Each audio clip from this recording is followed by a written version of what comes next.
Let's talk about a very significant change, shift, ingress that is happening within the skies this March, and that is Uranus entering Taurus. Now, for those of you who have followed Western astrology, tropical astrology, like myself up until the beginning of this year, you might be thinking, yeah, but isn't Uranus entering Gemini? Well, no. If we actually look up in the night sky, well, we can't see Uranus. If we have a telescope and we look up at where Uranus is, or if you've got an app where you can see the planets and the constellations, you will see that Uranus, the planet, is currently astronomically sitting about to enter the Taurus constellation. And this is going to bring some pretty interesting, unexpected events, innovations, revolutions, rebellions, and shifts in how we think about our connection to each other, how we think about the connection to money, finances, possessions, but most importantly, how we think about equal rights. And I say that because it's been quite a while since Uranus has been in Taurus, astronomically speaking. So, what I would say to you, actually, first of all, is if you are a follower of Western astrology and tropical astrology, that is perfect. If you follow SideReal, that's great for this video. But take a chance or take the time just to notice and feel. Like, can you feel the energy of Uranus, which is this creative, innovative planet, which brings unexpected and quite intense events that push society forward? Can you feel that? Can you feel it coming?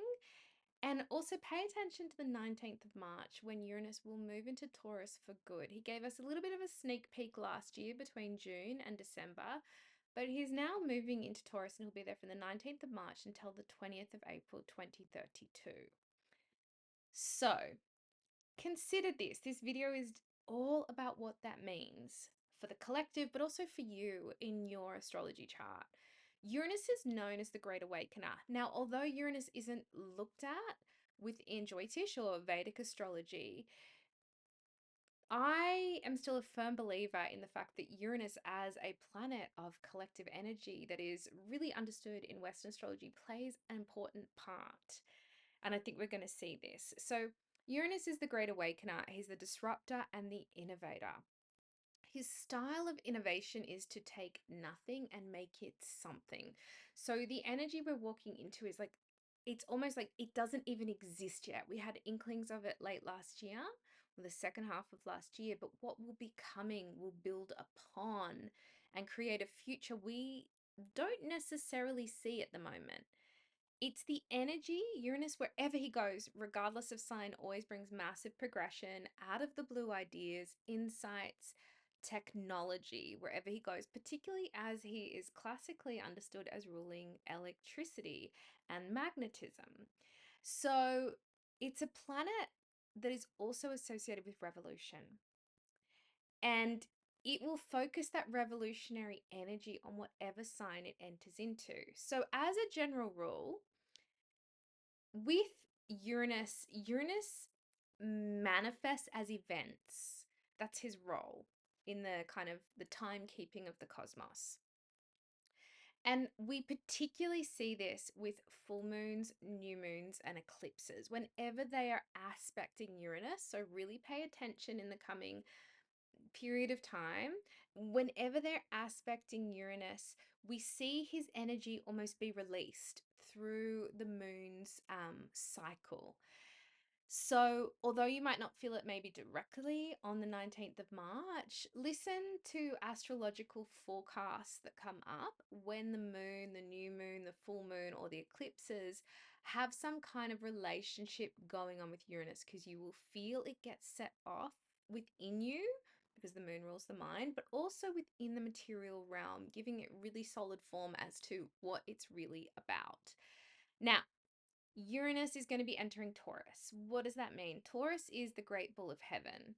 Taurus is a feminine sign, it's passive energy and it's fixed. So it differs quite a lot to Uranus's time in Aries, where Aries is masculine, it's active, and it's cardinal. It's all about starting energy. This is a way more passive period of time, but I don't mean that. I mean it's like it's less aggressive. And because it's an earth sign, because Taurus is an earth sign, we're dealing with tangible changes that happen within the world. Things that we need to create with our hands that could be as simple as like protesting with a billboard through to using your artistry in a new way within this changing dynamic and world. So, what is coming with Uranus and Taurus is really um, practical change, and particularly because Taurus rules areas like finances, currency, possessions, material goods, relationships. In a bit, kind of like loosely, she rules relationships. That's more with Libra. Value and values. So, this is really important. Value in terms of self worth, my understanding of how I see myself, how I compare myself, whether I can let go of a bit of that comparison, but also what I value within society, how I express my values to the world. Now, as a fixed sign, and Uranus rules another fixed sign in Western astrology, which is Aquarius, um, these energies kind of butt heads, to be honest. And you can think of it like this, like Taurus is the earth, and Uranus is the electrical impulse that lives within and around the earth. It's storms, it's floods, it's electricity, but it's equally earthquakes. And we might see this, I think we will, see this in terms of earthquakes, in terms of um, out of the blue, unexpected events that literally shake the earth. But within you, it's about the shaking of the ground. And you can almost tell and feel when Uranus is at play, because it feels like the ground that you had so solidly built underneath you is trying to shift. It's not like the ground's falling out. It's not that type of feeling. It's more like, oh, okay, I'm being forced to look up and I haven't really been looking up. I've kind of just been plodding along, thinking that this is the right thing to do, thinking that the direction I've been taking in life is correct, is right, and I've put a lot of effort into it. But Uranus is like, hey, look up. Hey, like, why don't we check out where we're actually heading and if we're even going in the right direction? And that can shake the earth. Now, Taurus strives for balance and harmony. So this is going to be a really big theme for the collective, is kind of coming out of maybe like anger, aggression, fire, impulsive behavior, um, and a lot of like war conflict that happens with Uranus and Aries, particularly when it's unhealed, and a lot of focus on independence and dictatorial ways of ruling countries and decisions that are made by one person for the masses. That's very Uranus and Aries. As it moves into Taurus, this becomes more about the harmony of the people, the balance of the earth.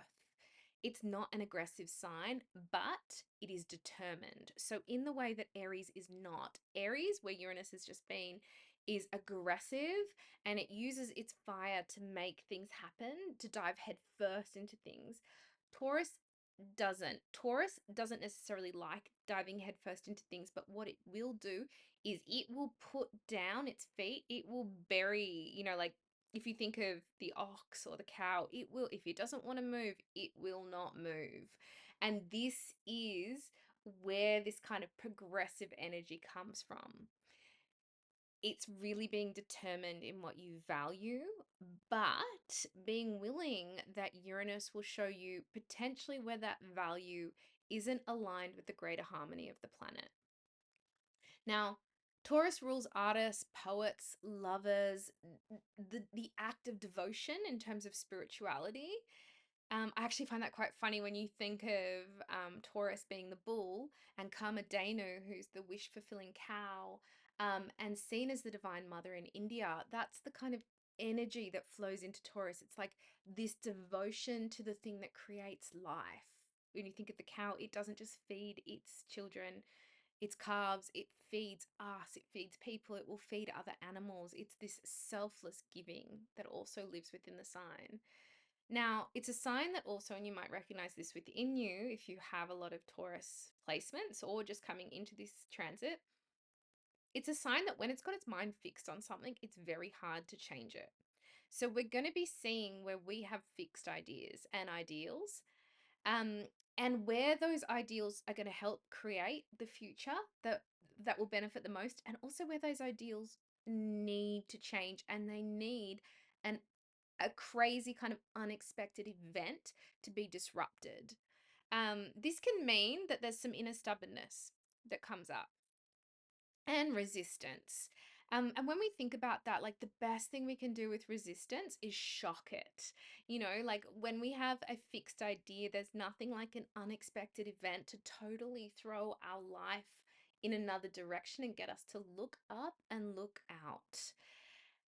And the great thing about Taurus is once Uranus throws it in a new direction, which is where we're all heading, there's the ability to put our heads down altogether and get it done. Now, Taurus within a chart, if you look at Taurus in your chart, it squares. It's at a 90-degree angle to Aquarius, which Uranus rules in Western astrology, though in Vedic astrology, Saturn rules it. Now, Taurus and Aquarius, they're naturally, if we take the Western rulership, they're naturally in tension with one another. And it means that Uranus and Taurus want something to be resolved. It's rulership over Aquarius. It's all about big ideas. And Aquarius is an air sign. So naturally, we can assume that Uranus has this air-like quality to it. And air within a chart is detached. And in this particular instance, as a fixed air sign, it's interested in changing the status quo, but only if it gets to change it. It's interested in rebellion. It's interested in abstract thinking, big ideas. It's really interested in being the lone sheep, like, or lone wolf, whatever you want, whatever animal you want to use, the one that kind of like is willing to walk away from what convention is doing because it's actually not ethical, it's not dharmic, it's actually not serving. So these two, so where Taurus wants peace and comfort, and if you think of the cow, is kind of motivated by food and rest. But Aquarius wants change. And so this is where these energies will butt heads. But when there is resolution, I feel like the beginning of Uranus and Taurus will bring up a lot of that, like almost like big ideas running into existing systems, big ideas running into like a general apathy that we all carry where we're not kind of willing to see that maybe we're the problem. And that the systems around us are reflecting that. But as it does change within us, what is great about Uranus and Taurus is it's like we'll have the path to follow and we can just do it. That's almost like once we know how we need to change, we can all, like I said, put our heads down and keep going. So the determination of Taurus, which is really driven by comfort, luxury, and beauty, and we might find that they're really big themes and they're places where there's a lot of progression and innovation that happens in a very material sense. It's kind of like the the determination of Taurus meets the inspiration of Uranus, which wants to break convention, which wants Taurus to be revolutionary, and that's not Taurus's normal modus operandi. It's not its normal way of being. Now, there's some potential that the beginning of this transit can cause a little bit of an upset. So, from the 19th of March to the 14th of April, I'd just be keeping an eye out. And I say that because Venus, which is the ruler of Taurus, will be retrograde. This makes her stronger. It also puts her, she's currently debilitated. So, because she's naturally exalted in Pisces, but when she goes retrograde, she kind of manifests as the more chaotic version of her. You can find that her energy is stronger, but it's also bringing up a lot of things that are hidden. So I would be saying expect some sudden shifts in stock markets, in currency, and even in traditional values. Things start to crumble and they can crumble quite quickly. I would say that like the sudden shifts in stock market aren't necessarily a bad thing. It's more about a correction in terms of maybe companies which aren't serving the highest good of the people, which might be supporting conflict or war. It's that type of correction which has the ability to take place then. Um, Generally, this is a time which is really good in the material realm with Uranus and Taurus, so long as you can keep your head up. So like as well as working, as well as being determined in what you're doing, maintaining a vision. If you don't have a vision which is including the greater parts of humanity, this is a transit which can really bring about a lot of inattention and conflict. It's worth noting that Uranus also rules things like electricity, as well as technology and innovation and progression. In a way, you could think of it as like Uranus rules Silicon Valley and kind of like anywhere else like that. But it also rules like things like solar flares from the sun. It rules the electricity and the ways we power our cities. So we can also find that there is some funky energy around that. It might be that like a city, like there's an electricity shortage within a city, or electricity gets cut off, or there's intense energy which comes from the sun through this movement. Finally, Taurus is about it is about Mama Earth in a larger sense. Yes, it represents the material aspects of Earth, so like the stock market, the real estate market. Let me think, like antiques and art and music. But it also represents Earth. It represents the relationship we have to the planet.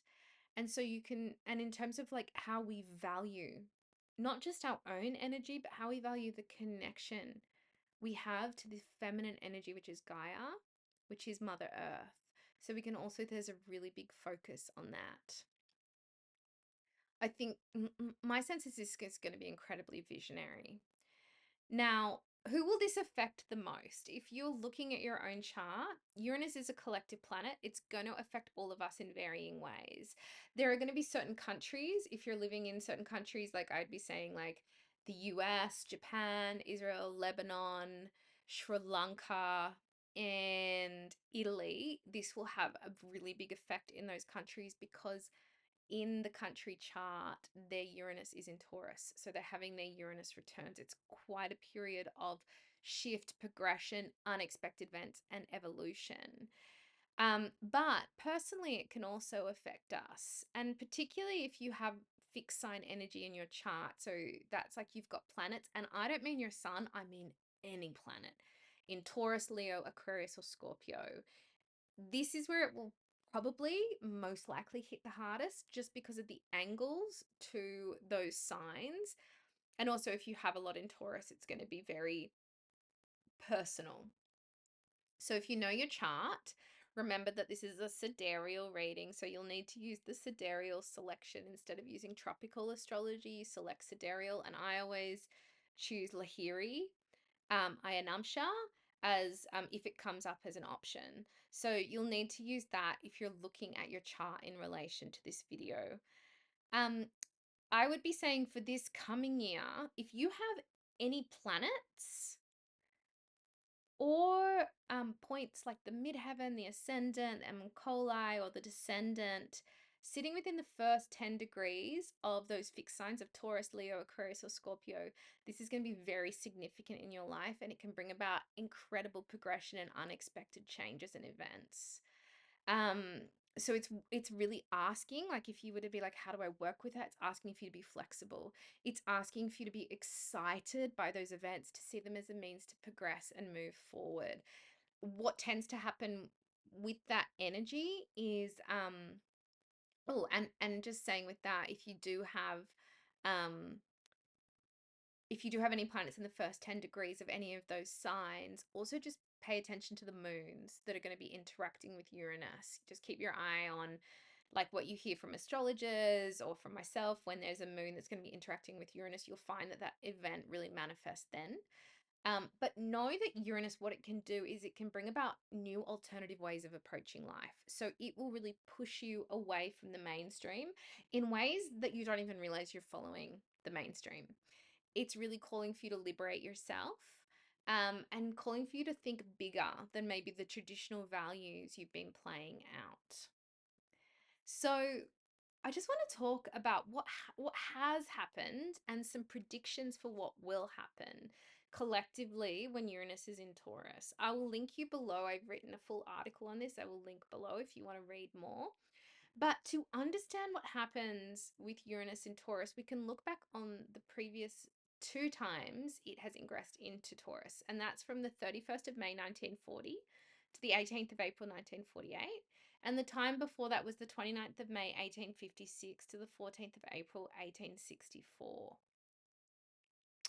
So it has about an 80 year plus cycle around the zodiac.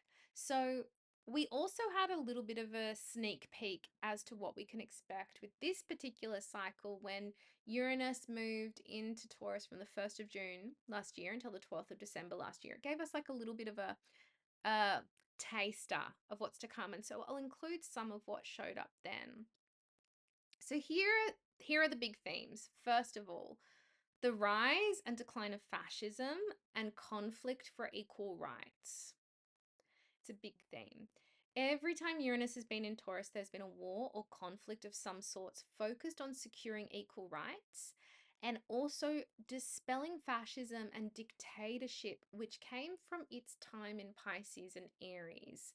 Because Pisces is the sign of idealism and Aries is the sign of authoritarianism when it's unhealed. And so those two tend to produce dictatorships, fascism, and it's like when Uranus enters Taurus, we start to understand where that's actually playing out, where we've bought into that in our governments. Now, Uranus in Taurus will really affect the US because the US will have its Uranus return.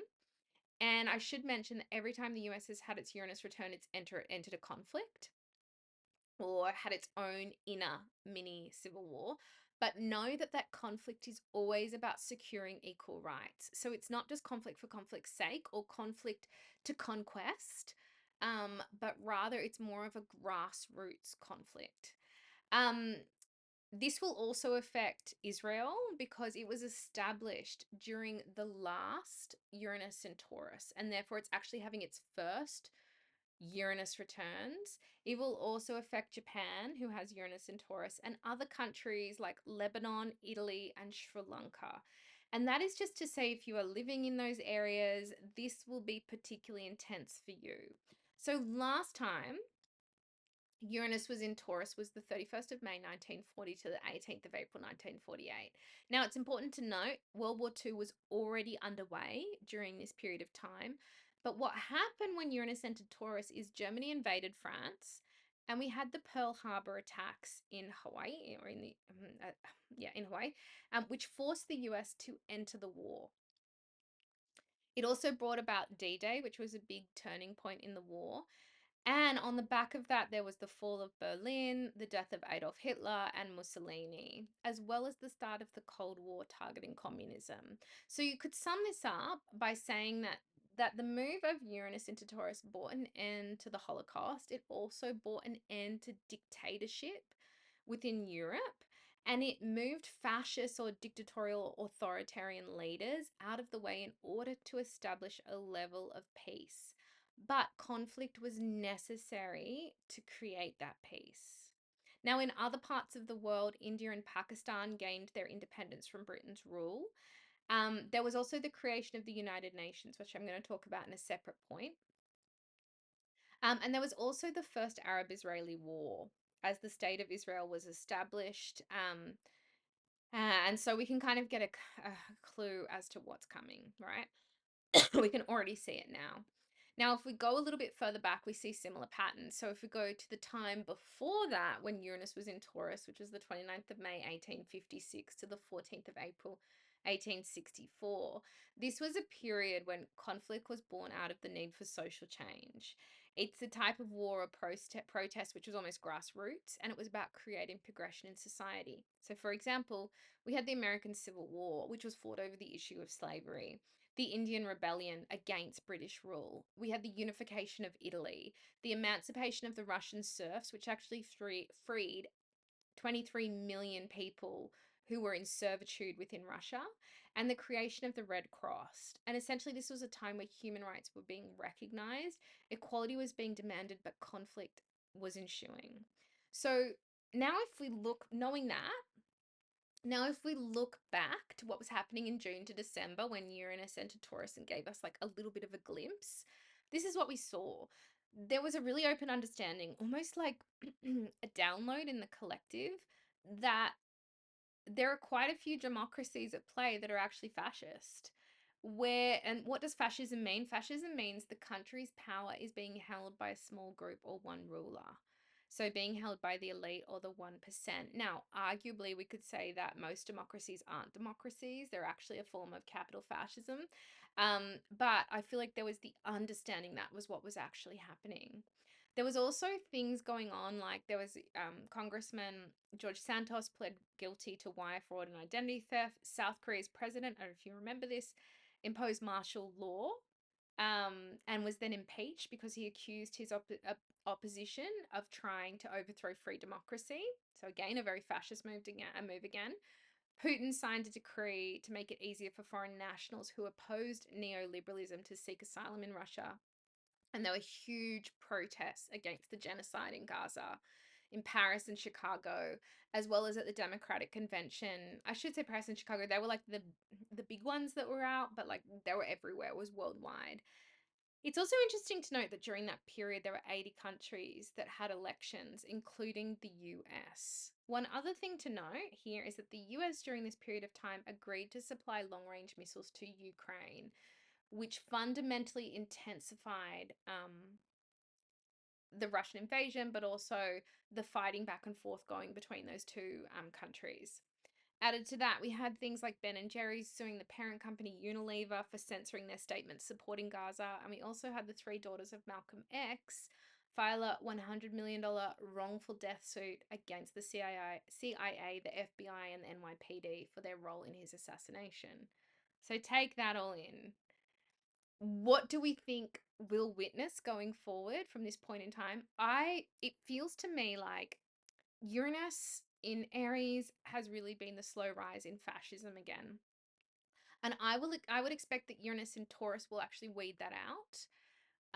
But there will be conflict in order to bring that about. I would say especially with the countries that I've listed. Um, it's not about conflict. I'm hoping it's not a conflict driven so much by the military industrial complex, but it's more about a conflict driven to create equal rights, to create new statehoods, to create peace.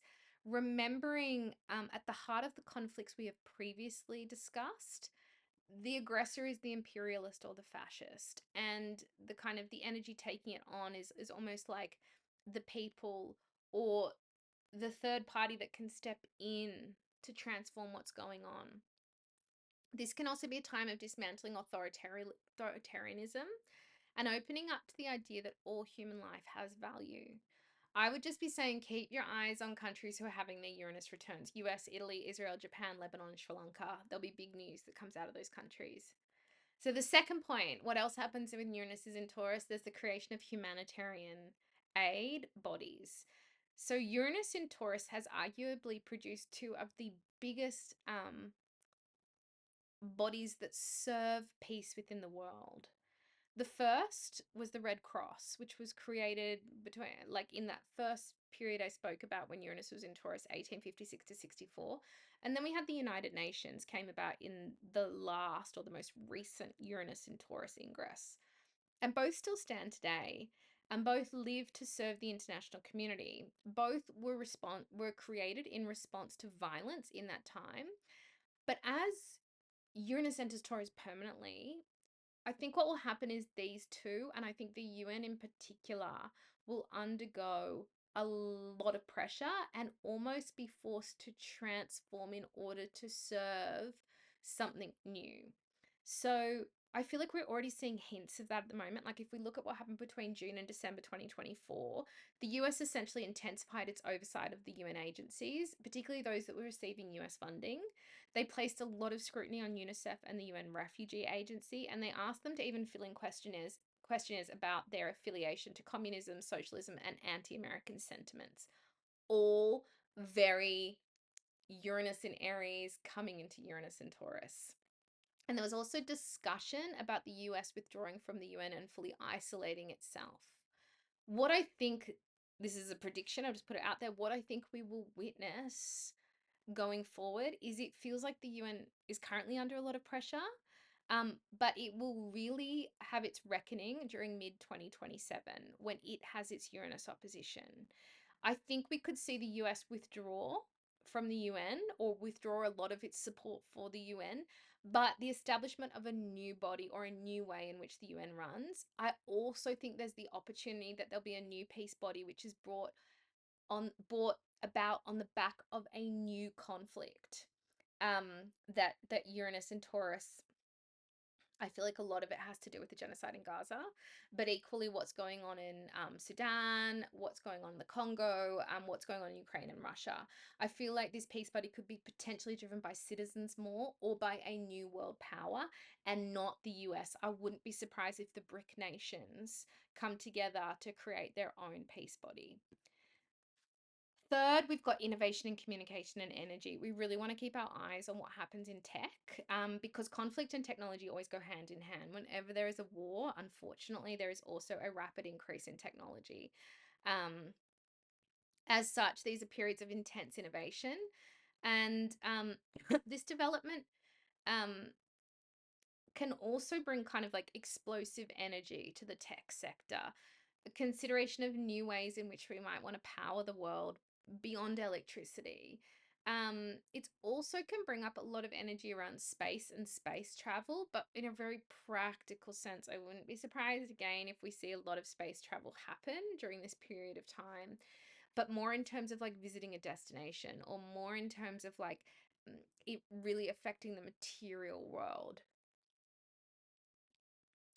So, oh, even things like space, things to do with space going public on stock exchanges, people investing, privately investing in space exploration. It's that type of energy that Taurus brings. So the last time Uranus was in Taurus, there was the development of nuclear weapons and the bombing of Hiroshima, unfortunately, the development of the first electronic computer, the discovery of microwaves, the development of long-range missiles, which is quite funny. Well, not funny, it's quite synchronistic that then the US supplied those long-range missiles to the Ukraine. The development of the US and the USSR space programs, and the transistor was invented. Now, if we go back even further to the 1800s, the time before that, so 1856 to 1864, when Uranus was in Taurus, this particular period of time, we had the invention of the internal combustion engine. The Origin of Species was published, which fundamentally changed our view in evolution. The development of the electromagnetic theory came about, which actually paved the way for radio waves, X-rays, modern wireless communication. There was also the development of the first underground railway. That is so Uranus and Taurus, where Taurus is the Earth and electricity is running through the Earth, and that was in London. It became the tube. And Louis Pasteur developed pasteurization. That all said, there's also can be military technology. That enters because of the focus on conflict happening at the same time. So what did we see like in June to December? Well, we saw China disrupt the AI tech space with the launch of DeepSeek, the most accurate AI to date. There was the convergence of AI with genome editing technology. There was 3D printed prosthetics and video game therapy, which came out of the Gaza genocide. The launch of the first wooden satellite, again, so Uranus and Taurus by Japan as well. So the potential for life on Mars, there's a lot of chat around that. The discovery of a subsurface ocean on Uranus's moon Miranda. China's spacecraft successfully landed on the far side of the moon.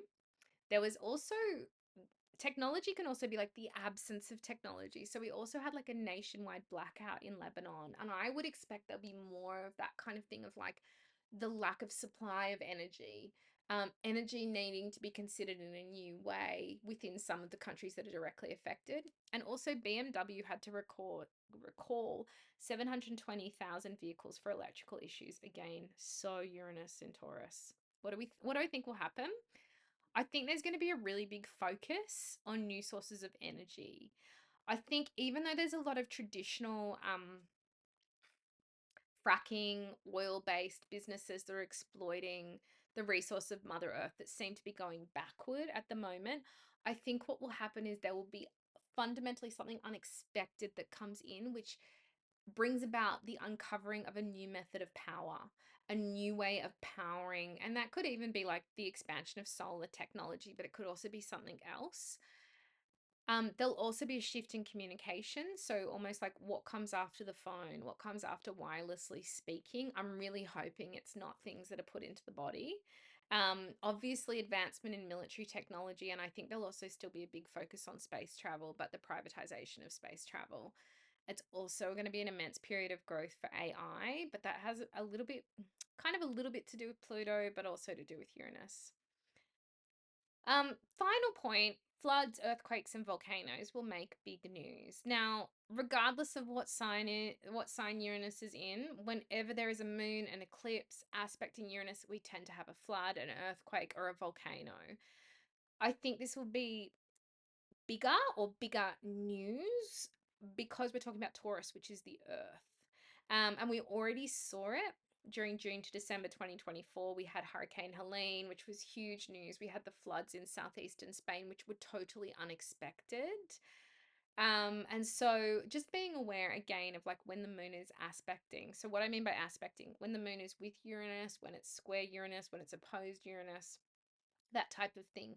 Generally, there'll be like a shake or something in the ground. I think we'll hear, I mean, it's natural. We're sitting in a paradigm of climate change. There will be naturally a lot of news around that. But I do feel like this will be a period of time of quite unexpected events to do with the weather. So, and them getting a lot of attention. Also remembering that when Uranus is in Taurus, it can also be like yes, volcanoes, earthquakes, the shaking of land. Volcanoes like the creation of a new way forward, if you think of that in terms of the land, but also within you. Finally, I want to bring up aliens because Uranus tends to also be synonymous with off-planetary life. But I feel like we're not going to get all of that or like everything that we're expecting if we're looking for it in a mainstream way until towards the end of Uranus's time um in Taurus. So I'd be saying like late the late 2020s into the 2030s. And I say that because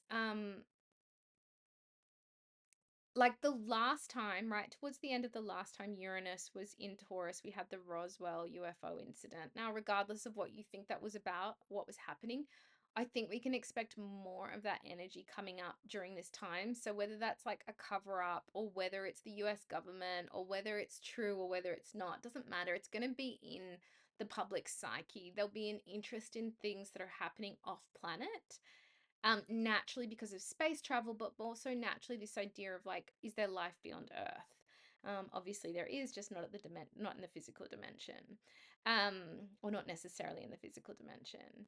So yeah, just know that like that. I think we'll hear more of that towards the back end of the 2020s and early 2030s. So that's been a pretty long wrap up of what you can expect with Uranus and Taurus. Be really open to unexpected events in your own life. And considering that when those things happen, they're calling for you to be flexible, but really in Taurus, they're calling for you to look up.